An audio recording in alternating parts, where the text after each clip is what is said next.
कोई भी पार्टी आ जाए इस किसान का भला होने वाला नहीं है। 3100 रुपये मीटर में ज़मीन लेके हमारी जैसे किसानों की आने वाली पीढ़ी हमारी सड़क पे होंगी, या गुंडा बनेंगी या मवाली बनेंगी, क्योंकि उनके पास खाने कमाने के लिए कुछ नहीं होगा। लेकिन किसान की जो दुर्दशा है, मैं ये नहीं कहने जा रहा हूँ कि आज बहुत बढ़िया किसान सुधर के, कोई किसान की हालत में सुधार नहीं है। और आपको मैं पीछे ले जाना चाहता हूँ, कोरोना काल के समय में भी सारी फैक्ट्रियाँ बंद होगी।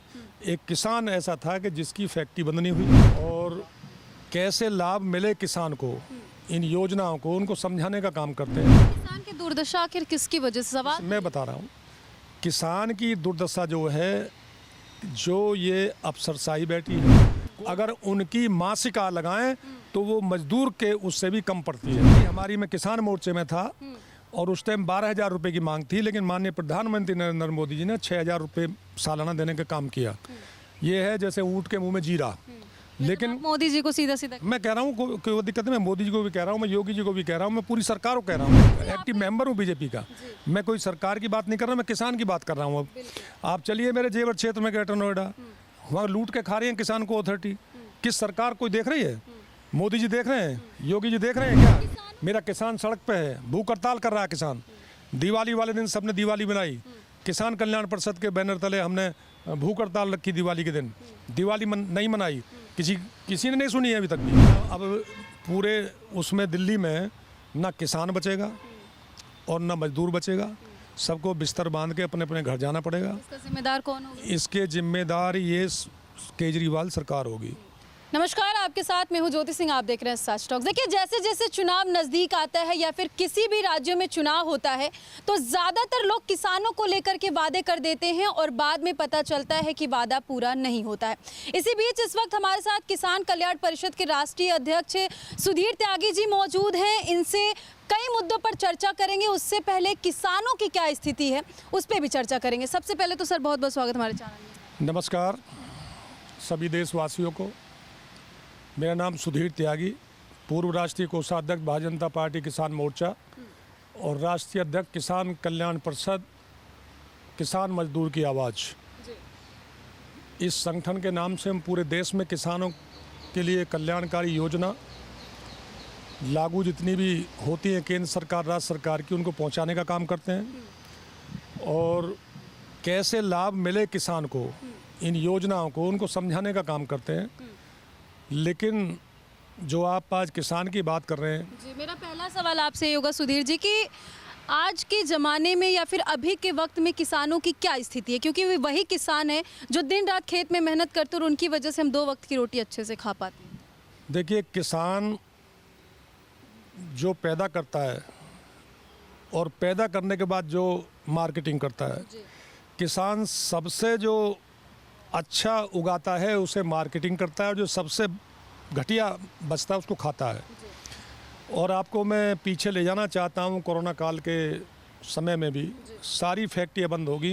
एक किसान ऐसा था कि जिसकी फैक्ट्री बंद नहीं हुई, रात दिन किसान खेत में काम करता रहा और इस पूरे देश को अपने उत्पादन को देने का काम करता रहा। लेकिन किसान की जो दुर्दशा है, मैं ये नहीं कहने जा रहा हूँ कि आज बहुत बढ़िया किसान सुधर के, कोई किसान की हालत में सुधार नहीं है। तो ये किसान की दुर्दशा आखिर किसकी वजह से? सवाल मैं बता रहा हूँ, किसान की दुर्दशा जो है, जो ये अफसरशाही बैठी है। कोई पार्टी आ जाए, मैं ये नहीं कहना चाहता कि भारतीय जनता पार्टी आ गई है या कांग्रेस आ गई है, कौन आ गया है। कोई भी पार्टी आ जाए, इस किसान का भला होने वाला नहीं है। देखिए, एक मजदूर है, आज कम से कम भी 700 रुपये जो अनट्रेंड मजदूर है वो मजदूरी गाँव में ले रहा है।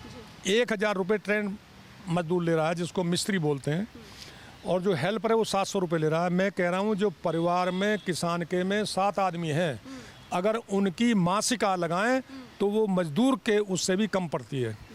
हर एक साल एग्रीमेंट लागू होता है एक हेल्पर के भी जो सरकारी नौकर है। मैं टीचर की और क्लर्क की इनकी तो बात नहीं कर रहा। लेकिन सुधीर जी, प्रधानमंत्री जी की तरफ से योजना दी गई किसानों के लिए, साल में 3 बार 2,000 रुपये मिलते हैं। एक परिवार के एक सदस्य को मिलता है। एक परिवार को सदस्य को नहीं मिलता, एक किसान को मिलता है। ये 6,000 सम्मान निधि के रूप में 2019 में चालू हुई। जब भी हमारी मैं किसान मोर्चे में था और उस टाइम 12,000 रुपये की मांग थी, लेकिन माननीय प्रधानमंत्री नरेंद्र मोदी जी ने 6,000 रुपये सालाना देने का काम किया। ये है जैसे ऊँट के मुंह में जीरा। लेकिन आप मोदी जी को सीधा सीधा मैं कह रहा हूँ कोई वो दिक्कत नहीं, मैं मोदी जी को भी कह रहा हूँ, मैं योगी जी को भी कह रहा हूँ, मैं पूरी सरकार को कह रहा हूँ भाई। सुधीर जी आपका योगदान बीजेपी में भी रहा है। नहीं, मैं बीजेपी में हूँ, आज भी कार्यकर्ता हूँ मैं बीजेपी का, एक्टिव मेंबर हूँ बीजेपी का। मैं कोई सरकार की बात नहीं कर रहा, मैं किसान की बात कर रहा हूँ। अब आप चलिए मेरे जेवर क्षेत्र में ग्रेटर नोएडा, वहाँ लूट के खा रही है किसान को अथॉरिटी। किस सरकार कोई देख रही है? मोदी जी देख रहे हैं, योगी जी देख रहे हैं क्या? किसानों को लूटने की बात आप कर रहे हैं। अभी बीते दिन जो है रविवार को संकल्प पत्र जारी किया गया। महाराष्ट्र में होने वाले 20 नवंबर को चुनाव है, उससे पहले अमित शाह वहां जाते हैं, संकल्प पत्र जारी होता है और एक चीज कहा जाता है कि किसानों का जो कर्ज है वो माफ कर दिया जाएगा और वहां पर शायद 12,000 रुपए लोग सालाना देते हैं, उसको 15,000 किया जाएगा और एक चीज और कही गई कि 25 लाख रोजगार दिए जाएंगे। देखिए, मैं रोजगार की और उसकी बात नहीं कर रहा हूँ। मैं महाराष्ट्र की चुनाव है महाराष्ट्र में, और माननीय गृह मंत्री जी ने अच्छी बात है किसानों का कर्ज माफ करने की बात संकल्प पत्र हो में कही जाता है। है सुधीर जी कर्ज माफ? हाँ, कर्ज चुनाव माफ से हो पहले जाता है, अगर कहती है ऐसा नहीं है। पहले भी किसानों का कर्ज माफ हुआ है, कई सरकारों ने किया है। और ये संकल्प पत्र की मैं बात नहीं कर रहा हूँ, मैं बात कर रहा हूँ उत्तर प्रदेश की। मैं किसानों की बात कर रहा हूँ उस टाइम। मैं कह रहा हूँ हो सके वहाँ 12,000 रुपये दे रही हो महाराष्ट्र सरकार, 15,000 हो जाएं। मैं अपने उत्तर प्रदेश की या पूरे राष्ट्र की जो बात कर रहा हूँ, वो केंद्र सरकार की तरफ से किसान सम्मान निधि के रूप में 6,000 रुपये सालाना मिलते हैं। अब अपने उसमें क्या मिला के दे रहे हैं वो राज्य सरकार, वो उसकी बात नहीं कर रहा हूँ मैं। उत्तर प्रदेश में तो नहीं मिल रहे हैं, 6,000 रुपये मिल रहे हैं। मैं वहाँ की बात नहीं कर रहा हूँ जो ये प्रॉपर्टी डीलिंग कर रही है अथॉरिटी, यमुना अथॉरिटी हो, ग्रेटर नोएडा अथॉरिटी हो, नोएडा अथॉरिटी हो। 3,100 रुपये मीटर में ज़मीन लेके हमारी जैसे किसानों की आने वाली पीढ़ी हमारी सड़क पे होंगी, या गुंडा बनेंगी या मवाली बनेंगी, क्योंकि उनके पास खाने कमाने के लिए कुछ नहीं होगा। कारण कौन होगा सर? कौन है? अफसरशाही है, अफसरशाही है। हम कह रहे हैं सरकार को दिखाई नहीं दे रहा है कि 2 लाख रुपए मीटर में बेच रहे हैं 3,100 रुपये मीटर में किसान की ज़मीन लेकर। मेरा किसान सड़क पे है, भूख हड़ताल कर रहा है किसान। दिवाली वाले दिन सबने दिवाली बनाई, किसान कल्याण परिषद के बैनर तले हमने भूख हड़ताल रखी दिवाली के दिन। दिवाली नहीं मनाई, किसी ने नहीं सुनी है अभी तक भी। क्यों आप ये पूछें, मैं आपके चैनल के माध्यम से मैं प्रधानमंत्री जी से गुहार लगाता हूँ और योगी जी से, मुख्यमंत्री जी से गुहार लगाता हूँ, क्या इस पर उन्होंने कभी गौर करी कि जो प्रॉपर्टी डीलर हैं यमुना अथॉरिटी 3,100 रुपये में लेकर, जो कि बड़ा योगदान है जेवर क्षेत्र के किसानों का, कि जो अपनी ज़मीन जेवर एयरपोर्ट के लिए दे दी, शहर दे दी, जिसमें वहाँ 14 गांव प्रभावित हो रहे हैं, उनके लिए ना अभी रहने के लिए जगह दिए, ना मवेशी बांधने के लिए जगह दिए। बताइए ना कितनी हालत ख़राब हो रही है। जी, मैं वही कह रही हूँ कि आप मेरे चैनल के माध्यम से क्या अपील करना चाहेंगे या फिर किसानों के लिए खास तौर पे आप क्या मांग करना चाहेंगे? देखिए, मैं आपके चैनल के माध्यम से कहना चाहता हूँ कि माननीय प्रधानमंत्री जी पूरे देश के किसानों की बात कह रहा हूँ, सारी ज़मीन को ले ले और एक चपड़ासी जो स्कूल का है उसके हिसाब से, जो घर में 6 मेंबर हैं उसी हिसाब से सबको रोजगार दे दे। और हमारी कह रहे हैं ज़मीन जेवर क्षेत्र की जा रही है, हमारा आगे आने वाली पीढ़ी का भी है, हमारा भी ठेका ले लें, पूरी ज़मीन फ्री लें, पैसा भी ना दें, कहाँ से रोटी खाएंगे? अभी ये देखिए, खाली भूमि जो गांव में होते थे किसान, जितने भी भूमिहीन थे, जितनी भी जातियाँ होती थी 7, 8, 10 गांव में, वो सब किसान के ऊपर निर्भर करती हैं, आज भी निर्भर करती हैं। वो सुधीर जी देखिए, आप किसान परिषद कल्याण के राष्ट्रीय अध्यक्ष हैं। चूँकि किसानों के बारे में हमने बात कर ली, हालांकि आप बीजेपी में भी कार्यकर्ता हैं, बीजेपी पार्टी में एक्टिव रहते हैं। थोड़ा सा राजनीति पे आते हैं। केजरीवाल कह रहे हैं कि भाजपा से दिल्ली का कानून व्यवस्था नहीं संभल रहा। अभी अभी का बयान है उनका, आए दिन गोलियां चल रही है, आए दिन रेप हो रहा है, आए दिन हत्याएं हो रही है दिन दहाड़े। देखिए, केजरीवाल जी की बात तो अब सारे देश को पता है। केजरीवाल जी की सरकार है दिल्ली में, केजरीवाल संभाले नहीं व्यवस्था को। केजरीवाल तो आप सड़कों को देख लीजिए, आप किसी भी अनऑथराइज कॉलोनी में चले जाए, केजरीवाल को पता लग जाएगा जब वोट मिलेंगे। सारे में त्राही त्राही मची हुई है, बुरा हाल है पूरी दिल्ली में।